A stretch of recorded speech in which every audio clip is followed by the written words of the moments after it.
Oy, ka-coffee! Good news ha? Wag naman lagi tayong bad news, no? Para po sa mga senior citizen natin na indigent, no? Good news po yan. Oy, kayo po ba dual citizen na?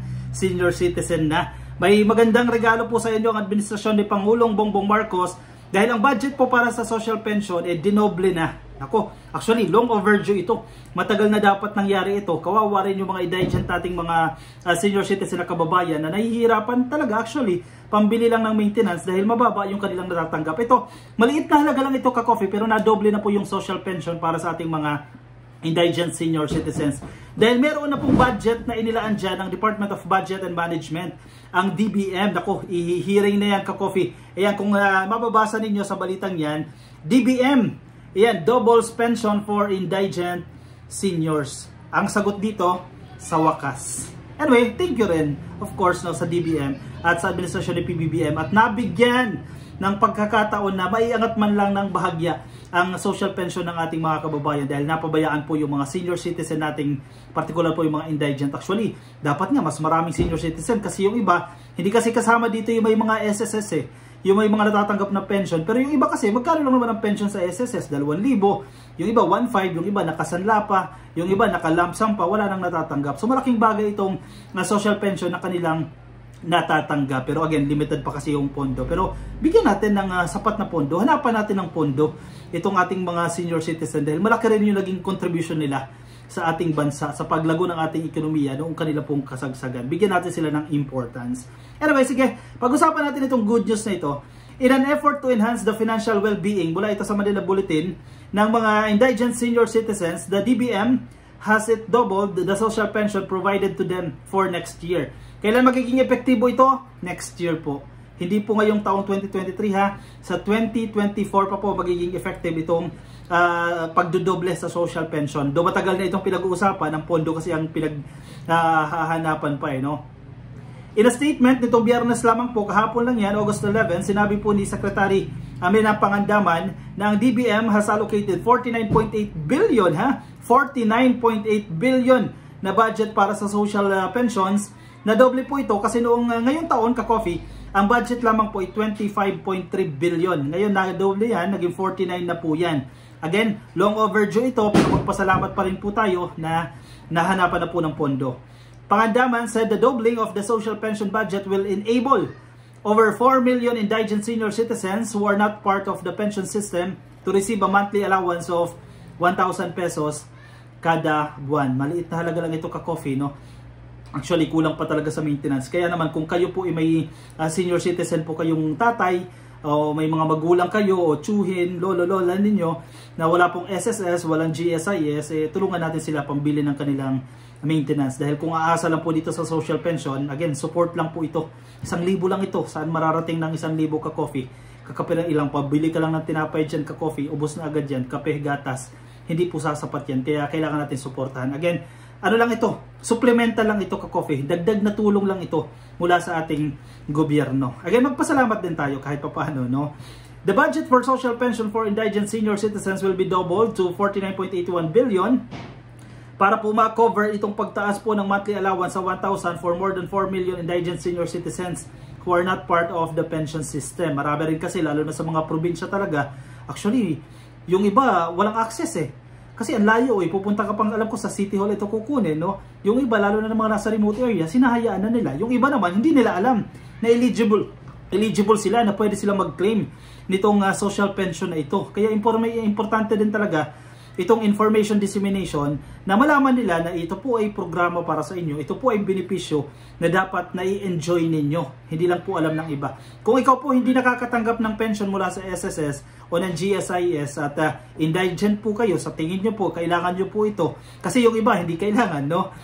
Pumunta po kayo sa inyong OSCA, usually sa office, sa senior citizen office po yan ng inyong munisipyo o ng inyong lungsod, at magtanong po kayo. Sayang din po ito 1,000 kada buwan.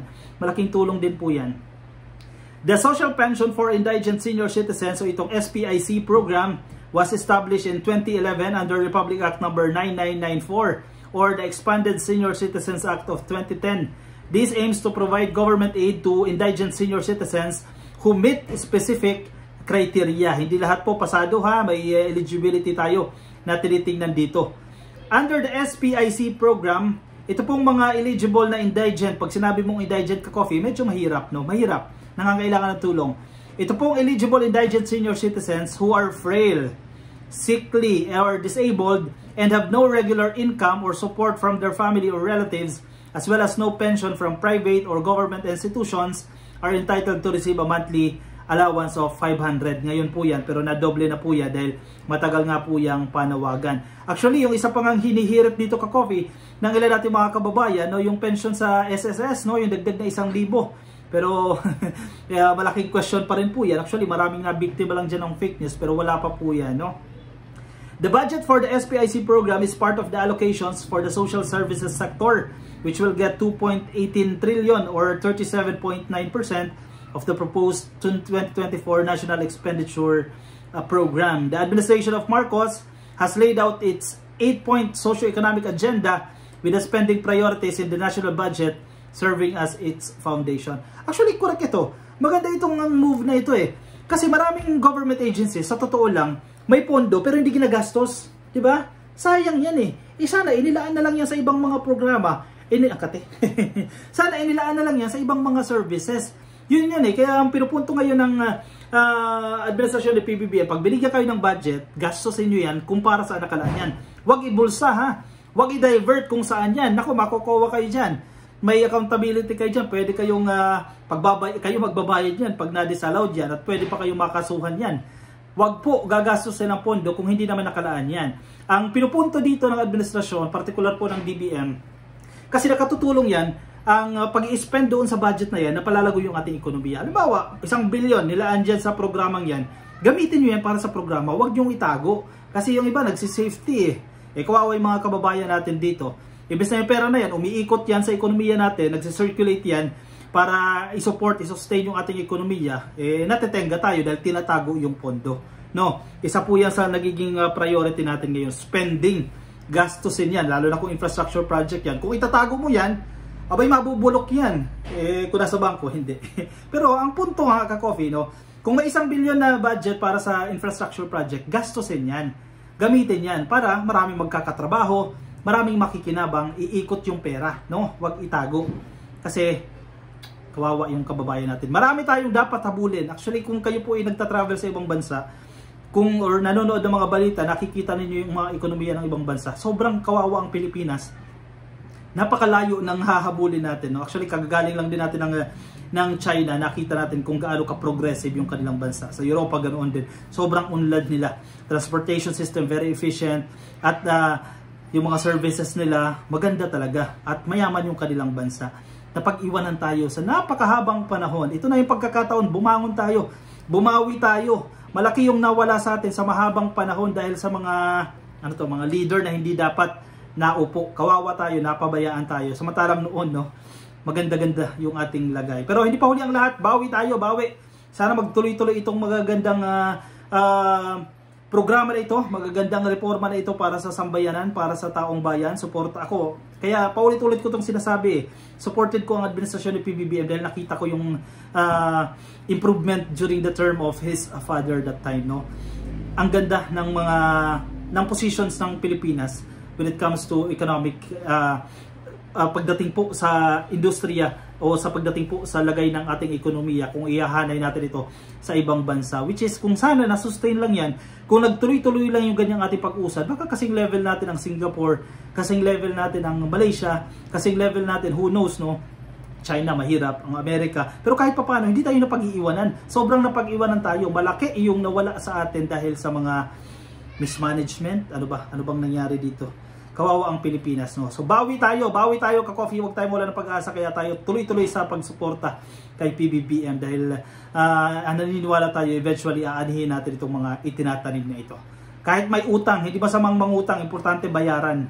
Hindi masamang mangutang ang gobyerno, no? Importante gamitin ito ng tama, huwag nakawin, huwag kurakutin, gastusin sa infrastructure projects kasi eventually magiging efficient yung processes natin, magagamit natin yan para mapataas yung ating trade, mapataas yung ating production, eventually tataas yung ating kita, mababayaran natin yung utang. Yun yung prinsipyo doon. Kung ninakaw, walang mangyayari. Alright? Sige, sana kayo gayo din, kayo ka-coffee ha. Sana ganoon din po yung inyong napapansin. Suportahan natin yung ating administrasyon. Ako ay magpapaalam muna sa inyo. Maraming salamat sa pagsama sa akin. Ingat kayo ka-coffee ha. Nasaan man po kayong panig ng daigdig. Oy, medyo maulan sa ibang lugar. Ingat po. Oy, kung hindi ka pa naka-follow, naka-like sa ating Facebook page ang ka-coffee. Yan, bago yung logo natin, ka-coffee ha. I-click lang po yung follow or like, libre yan sa Facebook. At kung nasa YouTube kayo, i-click lang po ang subscribe. Okay, ka-coffee, ilo-launch na natin. Malapit na ha. Hintayin nyo po ang ka-coffee merchandise. May mga t-shirt na tayo ka-coffee ha. Ayan, antay lang ka-coffee. Ilang araw na lang, ilo-launch na natin itong mga ka-coffee merchandise na ito. I-message nyo ako ka-coffee kung interested kayo makapag-avail nitong mga ka-coffee shirts. No? May mga words doon. Ipapakita ko sa inyo in the coming days. Paalam po sa inyo ka-coffee. Ingat po kayo. Maging mabuti po tayo sa ating kapwa. Bye-bye.